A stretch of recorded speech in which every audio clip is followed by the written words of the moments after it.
This podcast is brought to you from Grantwood AEA, an educational service agency that supports school districts in eastern Iowa with a focus on equity, excellence, and efficiency in education for all children. Welcome to episode 50 of the EdTech 50. Takeout, the podcast that serves up bite-sized technology tips for teachers. My name is Jonathan Wiley, and this is the incredible Mindy Carney. Hello, we're here again. ITEC.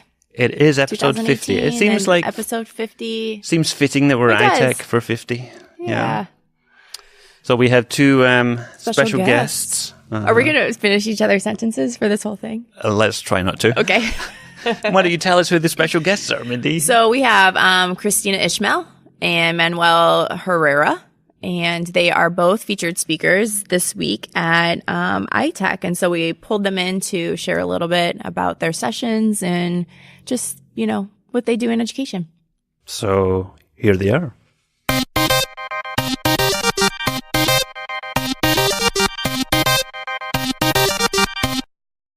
Let's just do this. Good morning. I'm Kristina Ishmael, and I am a Public Interest Technology and Education Policy Fellow at a nonprofit in Washington, D.C. called New America. I specifically focus on curriculum, instructional materials, and specifically open educational resources in pre-K-12. That's an amazingly long title, isn't it? Right? Yeah. You put us to shame. Like, digital learning it's consultant. So, Kristina, we've met you before. You've done some work with us at Grantwood before. Yeah. But I've always been curious as to where this OER journey started, because you got quite the passion and fuel here for OER. But how did that all begin? It started when I was a classroom teacher in Omaha, Nebraska. I taught in Omaha Public Schools in South Omaha, where the majority of my students were English language learners. In fact, my first year teaching, I had 20 out of 25 that came to me speaking no English. Oh, wow. And I was hired late in the summer, so I had very little resources whenever I walked into my classroom, and I got to set up the classroom a little late. And then I got the prepackaged curriculum that the district dropped off for me, and I knew right away that that wasn't going to be enough. And like many teachers, spent many hours on weeknights and weekends trying to find supplemental resources. And I knew that I was probably doing something wrong with them, with copyright and all of that. But I was like, it's fine. I'm a teacher. Fine. I'm a teacher. It's for education. It's for the kids. I like it. And this is long before Pinterest and Teachers Pay Teachers and all of the other places, the marketplaces where you can potentially find resources. And eventually, after a couple of masters and other classes along the way, discovered kind of the difference between copyrighted materials, free materials, and then openly licensed materials. And I wish that more teachers knew about it. Yeah. So when I moved to the state, I was a digital learning specialist for the Nebraska Department of Education. So I was the sole edtech person for 310,000 students. Wow. That's not a big deal at all. 310,000 students. It's not a big deal. All 245 public schools, the 17 service agencies, and half of my work was internal, trying to teach my own staff at the state agency all about edtech. I brought G Suite to the government, which was kind of fun. Do you have like a special badge for that? Or like I get a wish. sticker That at would be least or something? And then the other half was doing professional learning across the state. And that's when I really got started with the Nebraska Books Project, which was the idea that we teach state history, obviously in every state. In 4th and 8th grade, we were using the same textbook, those poor 8th graders. And we decided that it would be really cool to leverage something like iBooks Author for kids and teachers to be able to create their own content, particularly around Nebraska history and more local history, where they could work with their local historical societies and tell the stories about Nebraska. And so that's where the Nebraska Books Project came in, and that kind of led to natural transition to conversations around copyright and Creative Commons licensing, how to cite sources, how to attribute to authors or creators. And I have a really good friend of mine who lives in St. Louis, Dr. Robert Dillon, who called me in January 2016 and said, all right, what's next for you? I said, what do you mean? And he said, I recommended you for a fellowship with the U.S. Department of Education. And within 4 weeks, Does he have that kind of pull? No, he knew. Well, Bob's like, hey, I recommended you for this position, and now you've got it. Right.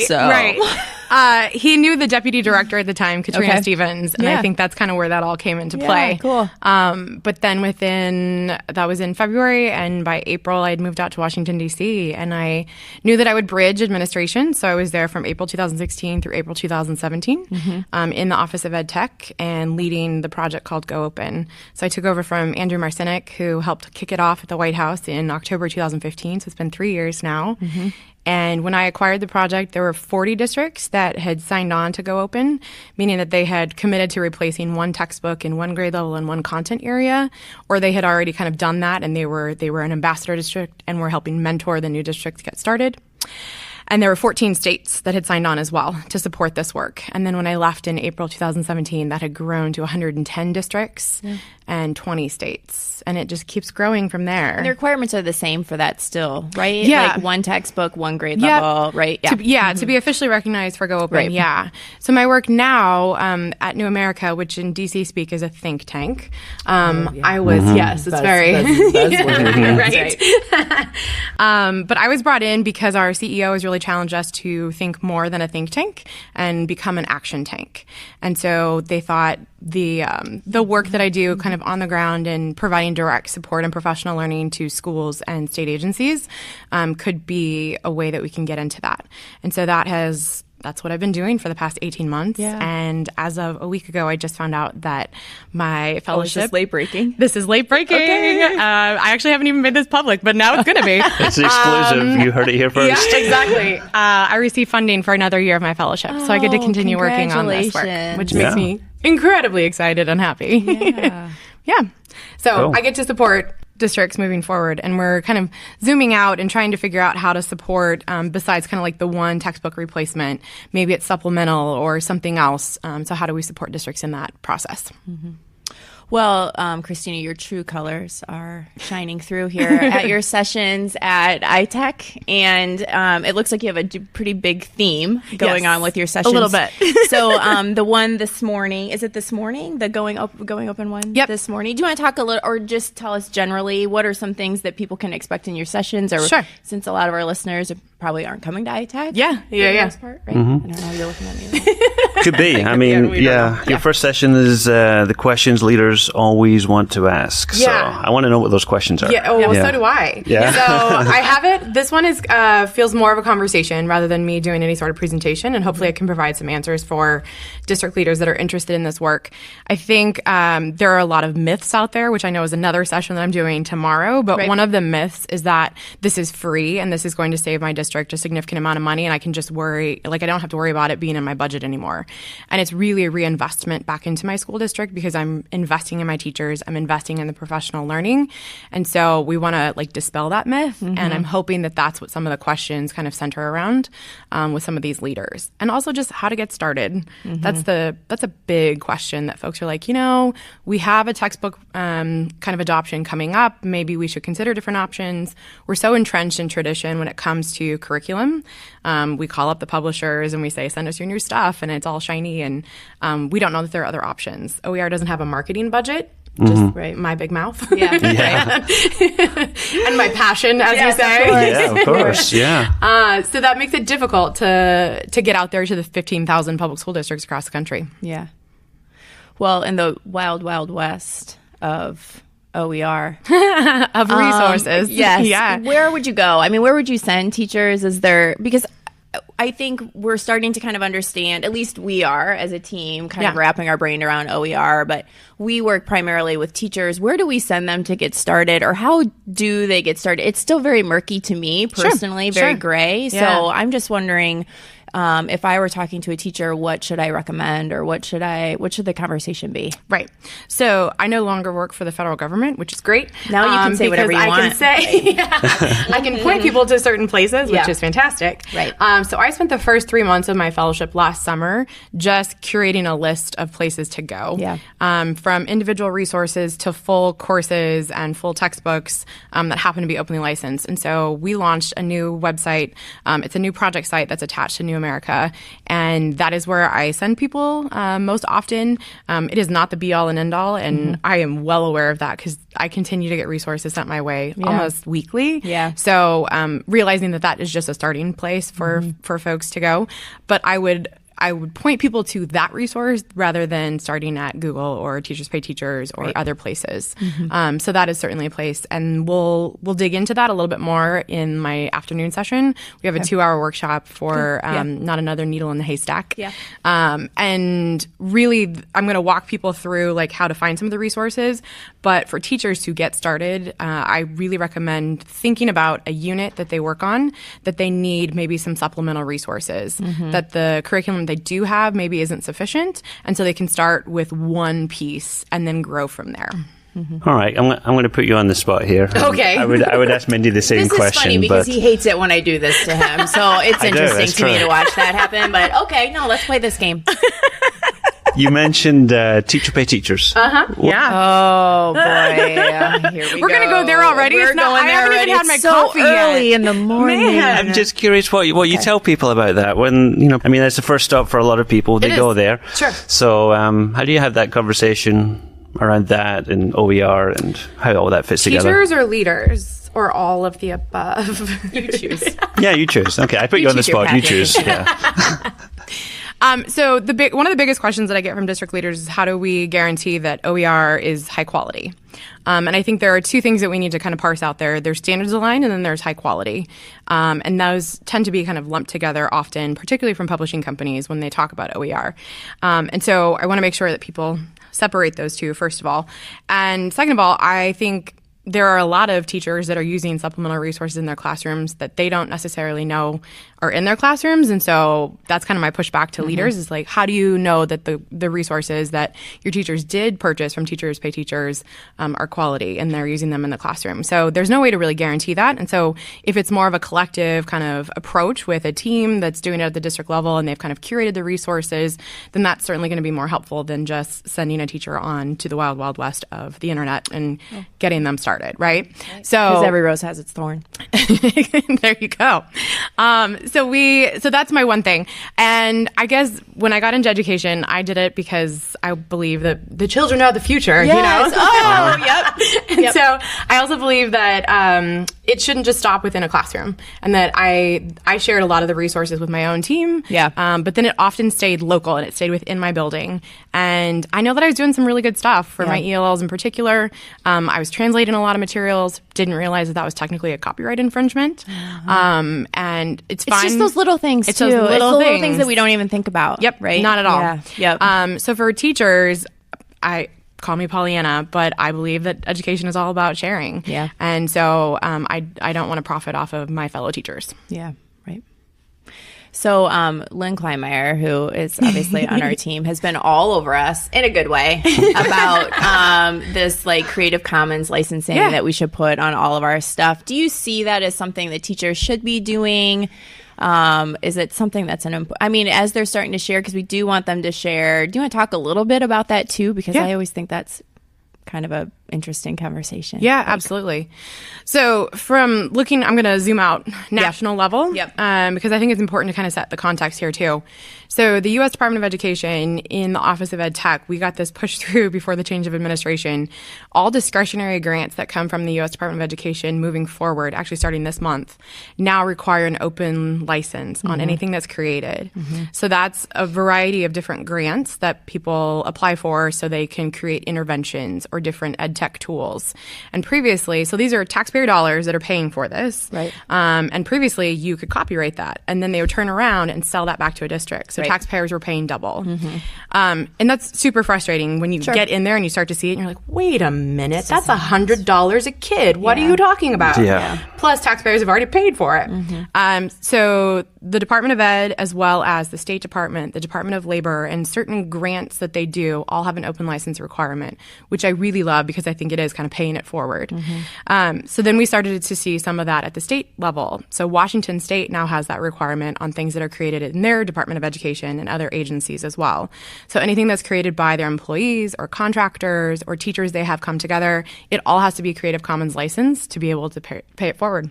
So I think the same thing for teachers. We create a lot of things, but we don't realize that we copyright, like it's automatically copyrighted when we create things. And that's why Creative Commons was started in the early 2000s. 2000s was that it gave permission to not only to creators, but to the people to use the different things that are created without having to go, hey, can I use your borrow resources? this or remix it or whatever? Right. Yeah. And I think the next level of all of this is to really start to push that for student creation. And what can we do with student-created projects and kind of that intersection of creativity and copyright? How can we have that conversation with kids? Yeah, because I think, the teachers have to set that as almost like a role model for the kids, because there's more and more kids that are, we get emails about it quite a lot. It's like, I've got kids who want to start a YouTube channel, or I've got kids who want to do this, and it's like they want to be out there and sharing and doing their stuff so early these days that, they need to realize some of those copyright issues and that their content should be protected too. Sure. Mm-hmm. Yeah. Well, Kristina, thanks for coming. Do you have anything else that you wanted to share, Kristina? Or I do. Actually, okay. yeah. See, Sorry, I knew you would. I do.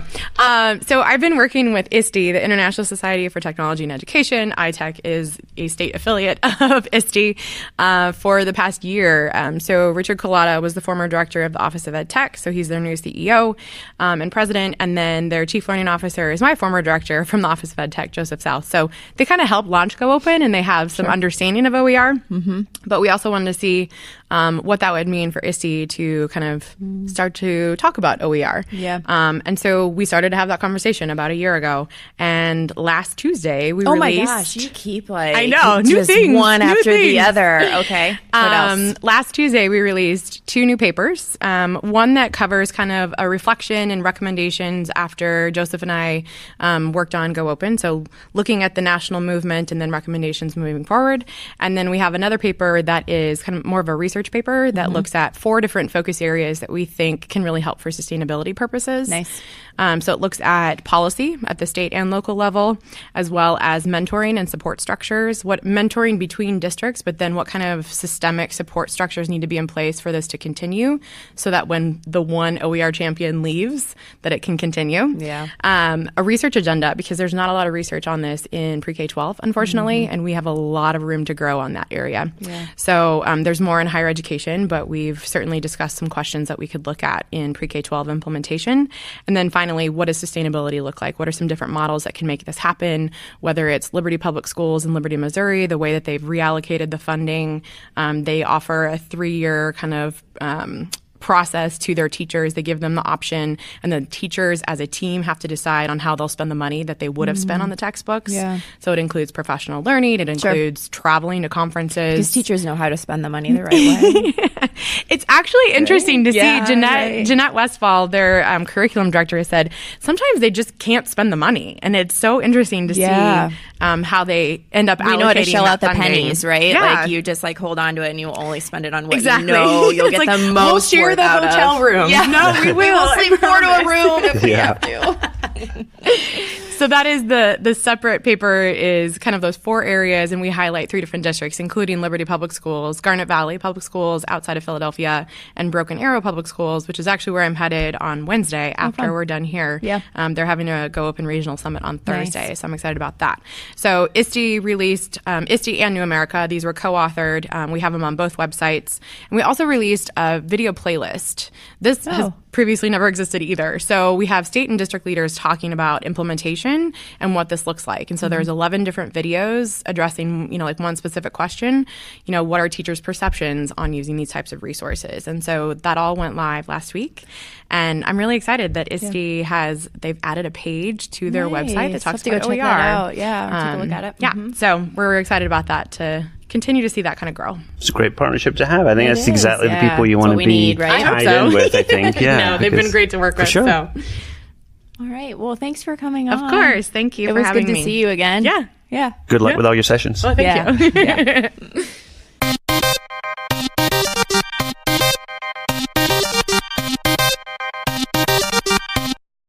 All right. Well, we have another guest. Would you like to introduce yourself? Sure. Okay. My name is Manuel Herrera. I'm the innovation coordinator for the Affton School District, which is just outside of St. Louis, Missouri. I'm also the communications and design lead for Connected Learning, it's a local nonprofit there in St. Louis. We try to host educational events, professional development, learning events that are unique and as free as we can or for low cost. And also an adjunct for Webster University. I teach learning space design and digital video for educators. So, yeah. You're a busy person. We seem like we're not busy. bored people at all. I am too busy. Like I've overwhelmed myself. So yeah, that's kind of me in a nutshell. My main role, I guess my day job is I work with kids. I work with kids and teachers K-12 in our school district with instructional practices, technology integration. Recently, a lot of more hands-on building, prototyping kind of thing. But yeah, I mean that's kind of what I do. I love it. It's fun. For me, it's just fun. Getting to kind of explore some new ideas and new teaching methods, or introduce old teaching methods that we've kind of forgotten about, and yeah, supporting our district. And so Wiley and I were talking about this, about kind of your sessions, and really I would say creativity is the eye of the tiger here. Is that what we would say? Yes, very, very much so. I'm super passionate about creativity. Like I'll nerd out on you if you guys give me enough time. But yeah, we toss the word around a lot in education: creativity, creative thinking, creative this, creative that. And what I've seen, so this is my 16th year in education, so I've kind of seen us go from very minimal technology, at least in my teaching experience early, to nothing but technology, and the push to put it in front of kids and get it in kids' hands. And sometimes it's kind of leaned towards all for the purposes of creativity. Like, it will cause our students to be creative. It will make our students creative thinkers. And, I'm starting to kind of, I kind of bought into that for a while. Like, okay, we're going to give kids iPads, we're going to give kids Chromebooks, we're going to give them all these devices and look at these beautiful things that they can create and make, and kind of think of the commercials you see on TV that advertise certain products and apps. But what I ended up seeing was that we would still end up with kind of the same type of product in the end. It was kind of not really well thought out, and it wasn't as always as creative as we thought it was. And when I looked back to see what are we missing and what are we not helping kids with, and it turns out it's the process. We're not teaching the process. We are giving them devices, assuming they can go to YouTube. And for some kids that does work, and for some adults that does work, and that makes sense for them. But other kids, they struggle with that. They don't understand how to tap into creativity, or they've never really been supported with that. So that's kind of where I'm coming from now when I say kind of teach old teaching methods. Having all the ugly and all the work and all the mess and all the thinking first. And if we get to the final product, which is using the technology in some cases, fantastic. That's great. That's, that's a wonderful outcome. But in the end, if they never get to that, but look at all these thinking practices or methods that we've taught them, how to brainstorm, how to iterate, how to do all of this ugly first, in hopes that the next project gets a little bit quicker, a little faster, and kind of build some fluency, creative fluency, I guess you will, with that. We just always seem to focus so much on the technology. Like, we have an iPad, we have a Chromebook. It's an automatic, right? Right. We're going to make videos, and so also in that identifying purpose for kids. We in the end we will, and I guess I'm speaking from my experience. I don't mean to kind of blanket statement that, but. Making videos, for example, like why do we make videos? Yeah. Make a poster. Well, why are we making the poster? The websites. Why are we making the websites? Is it just for the sake of using tech, or is there really an audience behind that? And is that the appropriate tool? So, I told you I'll go. I'll go on. You're good. Yeah. It's like just something I'm super passionate about. I guess also it's because I have two kids in school now. I have a 9-year-old makes a difference. 9-year-old and a 6-year-old. Yeah. And I've always tried to remember that even when I didn't have kids. Keep the kids. And so I'll tell a story in a little while about that. But that's kind of my jam, and I love it. So we're looking at one of your sessions. It kind of stood out to Mindy and I because boy. Yeah, it's hard to say I'm sorry, but I know we experimented a little bit with Bloxels, and I don't know if we exactly knew what we were doing the first time we tried this out. I'm going to go with that. We didn't really know what we were doing, but we didn't really love it. Sure. No. You need to convince us. Sure, absolutely. What do you love about it? So I don't think it's necessarily the app that I love. Yeah. It's, again, remember I was telling you about the process. It's the process behind it that I really loved. Yeah. I loved it, and I kind of talk about this in talking about Bloxels, is when I was a kid, we used to draw our video games out. Nintendo Power. I'm probably spoiling nobody listening until my session. But I used to play video games with my friends, and Nintendo had just come out, and Nintendo Power, the magazine, came out. I don't know if you guys remember that.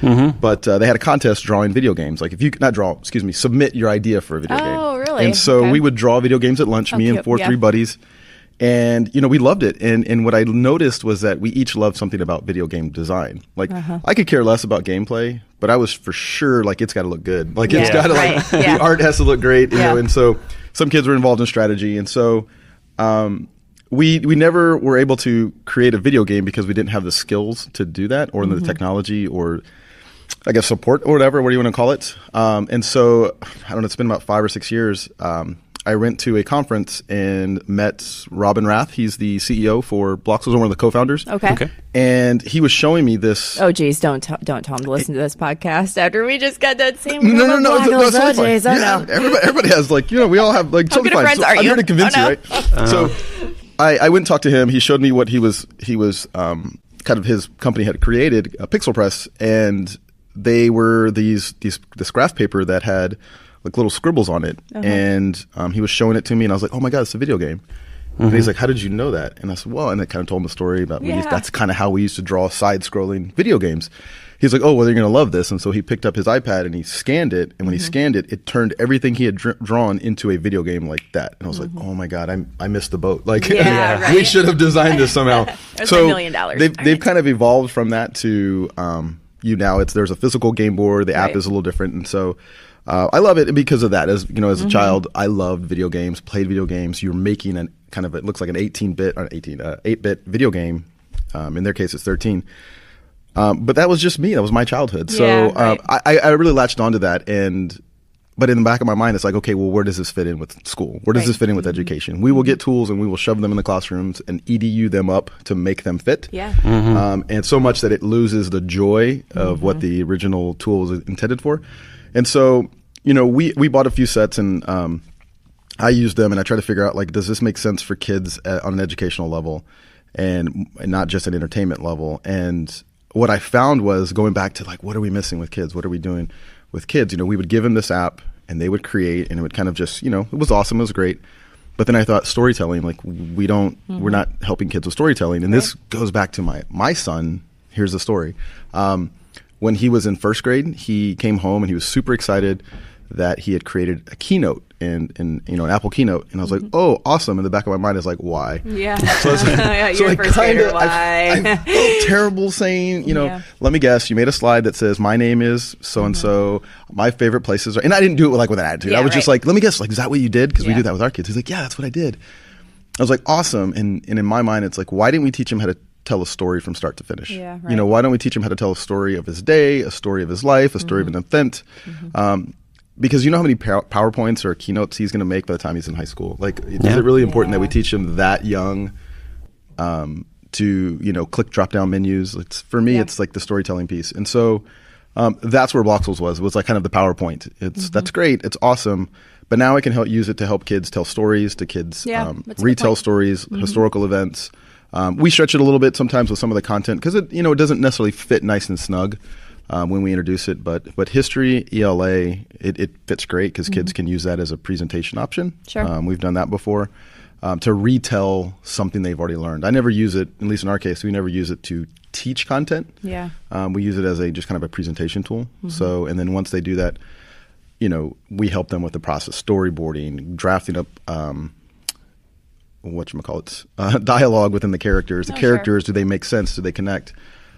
Which is really cool because we've, had some interesting conversations with kids with that just on the back end. And we'll spend, usually when I ask teachers, teachers ask if they can use it or if we can come in and teach it, asking them, I'm going to need at least 5 days, 5 class periods ish around that because we'll spend the first 3 or 4 days with just paper and pencil. And that's all we'll do. And so the last day or two, we'll build the video game. But if the kids never build their video game, get to that point. Yeah, here's everything you wanted them to learn. Here's all the process. So if you do it again later, they've kind of built up. They understand how it works now. Sure. And so, so it sounds like that's a bit related to something else you're talking about here. You've got drawing as a thinking process, being a visual thinker and sketching things out, and you've got it. It's more than sketchnoting. It is. Why is it more than sketchnoting? Because I've drawn my entire life. I've just been a kid who's doodled and drawn anything and everything in class, gotten in trouble the whole bit. And I'm starting to see more of it, as a teaching tool. So when I work with kids, I work with a variety of grade levels, but recently, past 2-3 years, I worked a lot with some seniors in our our CAPS program. It's our Center for Advanced Professional Studies, and they work in the hospitals, and they have to design a biomedical innovation. And so they have all these ideas, and I work with them through that, kind of going through a design process. And what I found myself doing was, as they were talking and as I was talking, I was drawing things out, and that was just like habit. That's just what I was doing. And I was showing in the purposes of that was for me to listen to them, for me to understand them, and then for me to turn it around and say, is this what you were saying? So that we can, because a lot of times it was a physical product, sometimes it was a process, so I would map it out just so I was following their thinking. And then I would notice the kids would do it back to me eventually. It was kind of like a modeling. They kind of just did it. I never said, "Hey, we're going to do drawing today." It was just a natural. And the more I worked with those high school kids, the more I realized, wow, some of these guys needed this. They needed this way of communicating with each other, way of expressing themselves, way of working through problems. And so this was kind of right as, I guess, sketchnoting was kind of becoming popular and kind of becoming the new term. And I love it. I do it. It's a beautiful thing, and I think it's awesome. But I think sometimes when I mention drawing, any kind of drawing in schools or any kind of doodling, it gets lumped in with sketchnoting sometimes. I know I've done sessions before where I didn't mention sketchnoting. I just said something about drawing, and people would come in like, "Oh, I can't wait to learn how to sketchnote." Right. I'm not going to teach you how to sketchnote. I'm going to teach you how to think and draw and kind of express yourself for those purposes of communicating and sharing. And so that's why we've kind of since added that title, or adding sketchnoting, just because I think it's more than that. And I think sketchnoting is fantastic and great, but I think it's sometimes we can get caught up in the art of it. And so I want to just at least kind of, there's value in that, but there's also value in just original ideas and drawing original thinking and drawing problem solving, rather than like if somebody was sketchnoting this podcast. Yeah, they're listening to us, and they're listening for the purposes of retaining that information or recalling that information. I like that, because I can get on board with that. I feel like because you're always like, I can't draw. Exactly. That is why. Well, yeah, that's what he says. I can't draw. You see those sketch notes on Twitter and for social media, and you think, oh, it would take me forever to do that. And it's like people do that during and it has to be useful to you. So something like that wouldn't be useful to you anyway, because you would have lost everything. That's what I don't want to miss. Like I don't want it to miss. Like you could value drawing, but if you think of drawing as just sketchnoting, you might not do it. And I still have people come in my session that are like, yeah, you're going to show me how to sketchnote. I'm not good at drawing, but it's not where I'm not going to teach you how to draw. I mean, I can if you want to, but we're not going to do that today. So yeah, it is. Sketchnoting is valuable to certain students or to students and teachers, but I think there's also this idea of kind of visually thinking, visual thinking. So, so this is an interesting segue, because Amber Bridge, who's on our team and is also a featured speaker for ITEC this week, she said to me, "You need to ask about Google Drawings, because I hate Google Drawings. I hate Google Drawings, and I need a total eclipse of the heart, apparently." Because she said, because I love slides, but I don't understand why to share about Google Drawings when I can do Google Slides. I'm going to put you under pressure here. Yeah. Well, here's a little story that I have to tell. That was my lyric. Nobody got it. Thanks. Some Beastie Boys. That was 80s. So anyways, here's a little story I got to tell about Google Drawing you know so well. So Google Drawing is awesome. I love it because it's again, it's part of kind of it's a what you can create with it. It really depends on what you create with it. And I've learned that it's an awesome like graphic art tool that you can create beautiful graphics with it, essentially. And where this started was my classroom had, or the room that I was in used to have a poster printer, and we can print huge posters, 36 inches by the length of the room.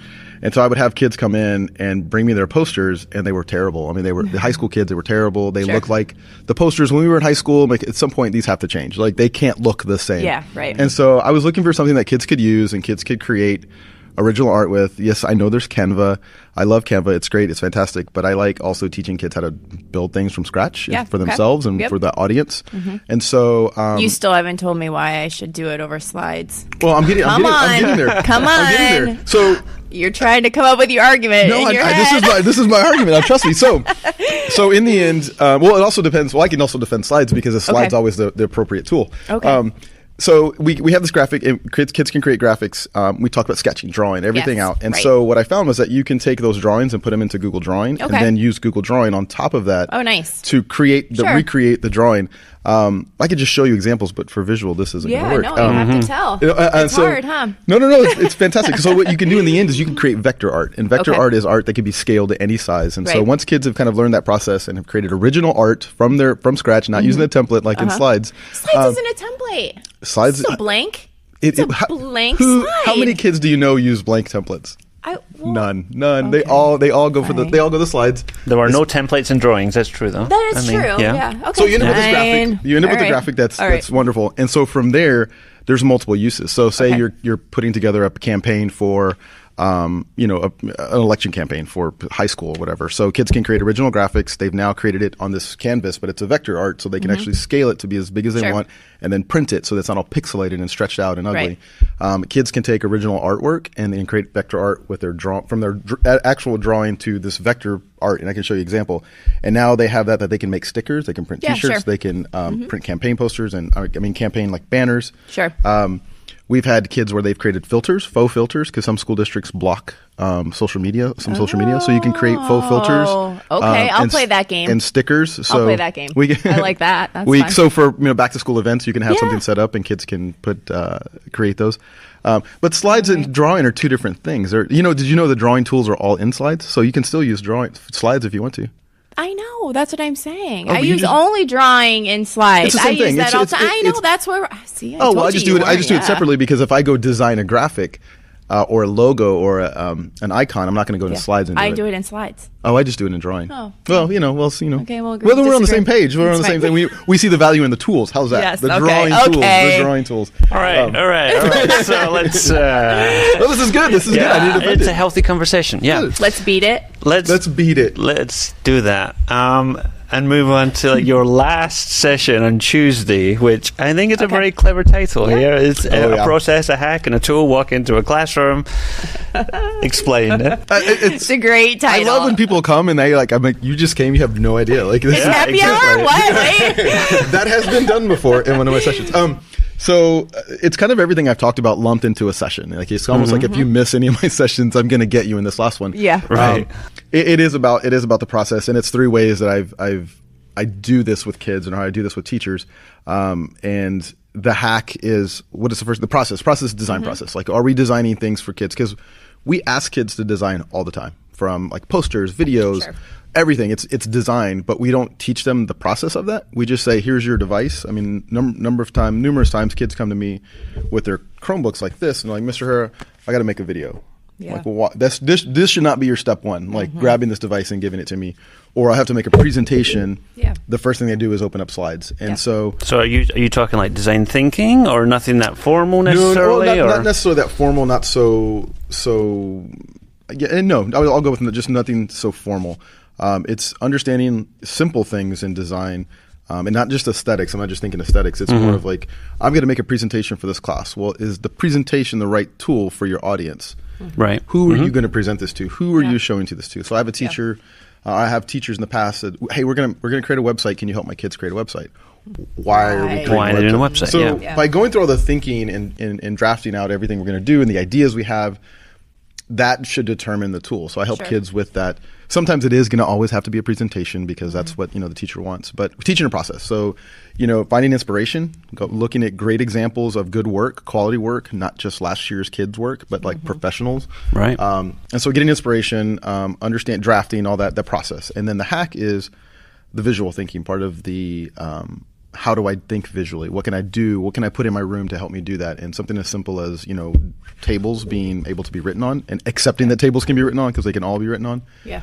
In my yes, tables that are meant to be written on. No, they're just tables. We'll buy new ones soon. Details. In my classroom, we purchased these huge shower board panels. And held them up with industrial strength. Well, because you were like hanging out with Bob Dylan all the time. I was right? Bob Dylan, and the kind of the brain behind that was Rebecca Hare. I mean, she's amazing, absolutely amazing. And that was going through the design process with her to design that room.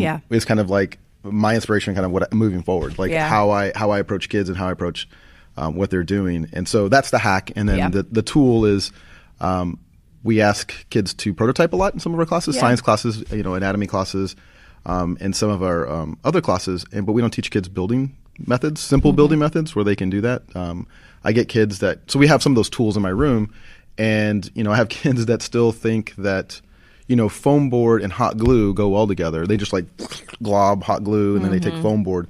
Well, it's hot glue, it's foam. I don't know if they know, but foam melts.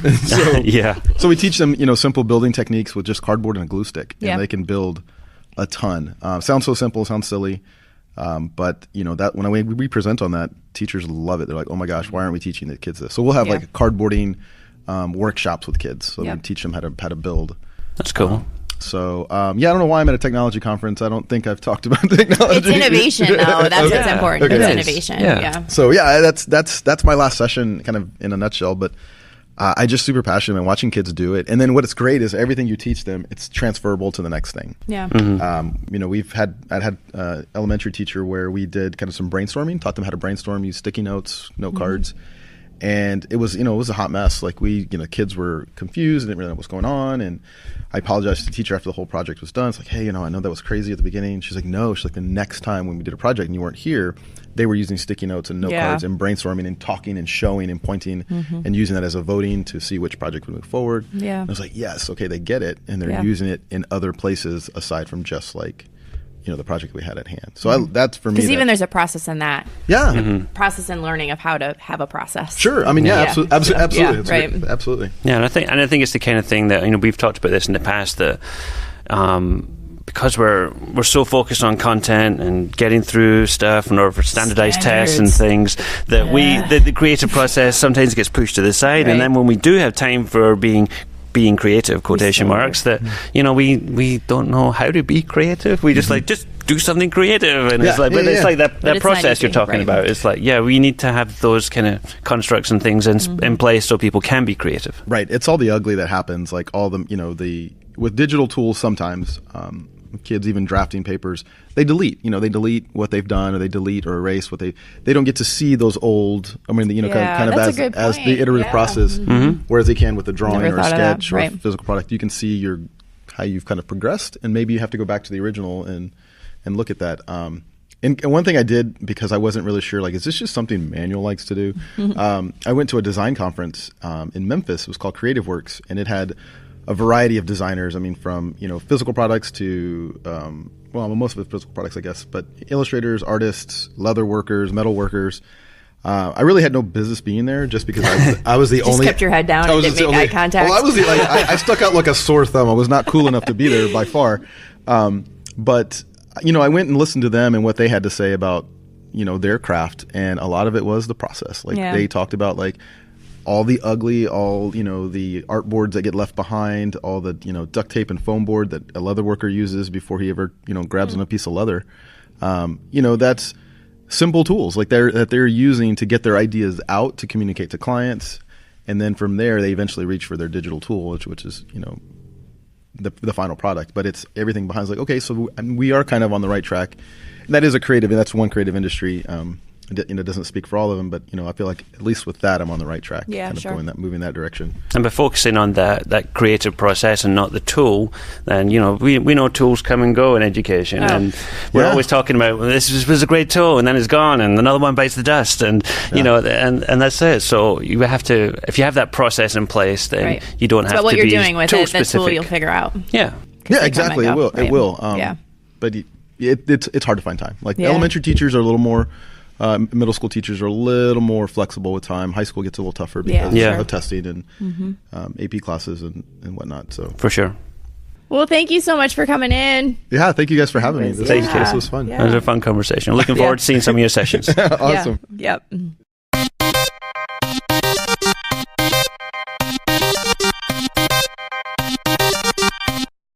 All right, so a little bit about us, I guess. So you're busy today. Today, what do you got going on? I have a couple of presentations today. So we had the podcast this morning, and I'm also doing next generation green screen classrooms. Yeah. I feel like there's the whole idea that I think we've had green screen around long enough now that people know how to do green screen. So I'm not teaching people how to do green screen. They got the weather forecast down. They've got that weather forecast down. Got it nailed. Yeah. Although Yeah, maybe I won't say, but yeah, I am actually starting with a weather forecast. Oh, jeez. But just to show how a really good example of one, and unpack it and say why it's a good example. But that's good. But That's a good idea. Thinking about, what else can you do apart from a weather forecast is where we're going, basically, and thinking about creative and exciting ways to use green screen. So I'm going to bring in some of the stuff we did at ISTE, as well as some awesome things I've seen other teachers do on the internet. Yeah. So that will be... the wild, wild west of the internet. The wild, wild west of the internet, yes. But there's some great examples out there. Yeah, for sure. Also going to talk Canva and Adobe Spark Post in my Easy Graphic Design for Teachers. Yeah. And so we had Manuel talk about Google Drawings and graphics and things like that, and how it's important to start from scratch. I'll be telling people how it's important to use templates. Just to get started. Yeah, it's kind of like an absolute beginner session. I think if you're an absolute beginner, starting from scratch can be a little intimidating. It's a little overwhelming, sure. But if you've done the template stuff before, and I mean, in Canva, you can strip out as much of the template you don't want to use and throw it away and bring in your own stuff. So there's the opportunity to be as creative as you want. Yeah, I agree. So we're going to do flyers and posters and banners and social media graphics and whatever else we can get people to try on that day. Good. Hands-on session. What about you, Mindy? Speaking of hands-on, you were here yesterday. I was here yesterday. I've been here Sunday. since Saturday night. Yeah. So Amber and I did our Makey workshop yesterday, which is, I think, my favorite thing that I do all year. And it introduces how the Makey works and what it actually is. And then we kind of work into some different ways to use Makey with a culminating project at the end of the day where the participants get to make their invention come to life, which is always fun with some coding, with Scratch. And there's always so much excitement and just like watching light bulbs go off. I don't get a lot of light bulbs in this line of work, right? I miss the light bulbs sometimes with kids. So I think that's why I love that day so much, is because I get to see light bulbs again. And are you talking like physical light bulbs that are lighting up here with Makey? There is some of that. We do some LED lights. Okay, right. But some actual like imaginary lights above heads. Yeah. Yes. Some inspiration. Yes. Yeah. Okay. And then today, Gina and I are doing camping to glamping. We love a theme. Camping to glamping, amping up your 4 C's instructions with digital tools for littles. I think this might be the longest title in all of ITEC. Well, I had to put amp in there 3 times. Glamp, camp, amp. Okay, I see that now. I didn't see it before. Okay, that's fine. You bold that part or something? I should have. Yeah. So we're going to talk a little bit, share some of Christine Pinto. I've mentioned her in the podcast before. She's at Pinto Beans on Twitter, has some great Google Suite stuff that she does with kindergartners and Chromebooks. I created some of my own stuff. Gina created some of her stuff. Well, that's good. You're showing some original stuff too. Yeah. Yeah. Shush you with your green screen. Yeah. So, and then some other just great apps that we think help students kind of share their ideas. Things like that. And then tomorrow, Amber and I are doing Calibrating Your Classroom with 4 C's. Do you want to know how many slides are in that slide deck? I don't know if I do now. I think it's 96. Ooh. Is this death by PowerPoint? What's going on? Yep. That's our plan. We're just going to put everybody to sleep. No, we allow the teachers or our participants to choose which tool they want to hear about, which means we have to have a ton of tools prepped. You have to have lots of preparation for that. And then we show the different levels of usage of how you can use those in different ways. So it's like a choose your own adventure session? Kind of a choose your own adventure, but it's also choose your own adventure for us. Like we don't know what's ever going to happen and what they're going to ask for. So, but you're such consummate professionals that you're prepared for every eventuality. I don't know. I mean, we're going to pretend. Yeah. We're going to pretend our way through it. Okay. Yeah. No, it's kind of a fun one. And then, tomorrow afternoon, we've got Family Feud. Yeah, speaking of fun. Yeah. I'm hoping that will be a fun session. It's going to be a fun session. We're going to pit our teammates against one another. Yeah. Some people from the crowd. Some of you might have seen the survey we sent around Twitter where, we got 169 people at shared least. their data. Yeah, I think I closed it off at that because... Oh, yeah, that's right. We didn't want any more. I can't keep calculating. I have to be done now. So we're going to try and quiz some people on what they think their favorite EdTech tools are and why those are their favorite tools, as well as some other, instructional kind of ideas and things. So. And Amber made buzzers with the Makey. Yes.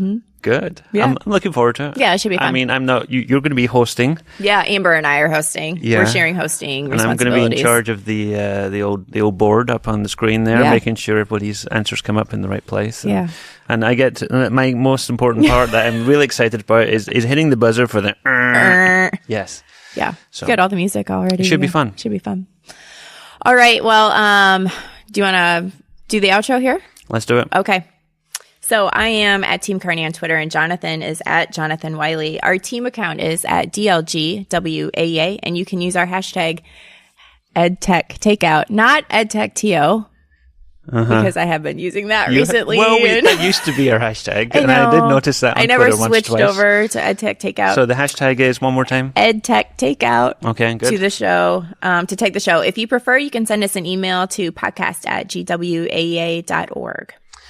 So until episode 51. This has been the EdTech Takeout. We hope it hit the spot. For more information on today's episode, please visit dlgwaea.org/podcast.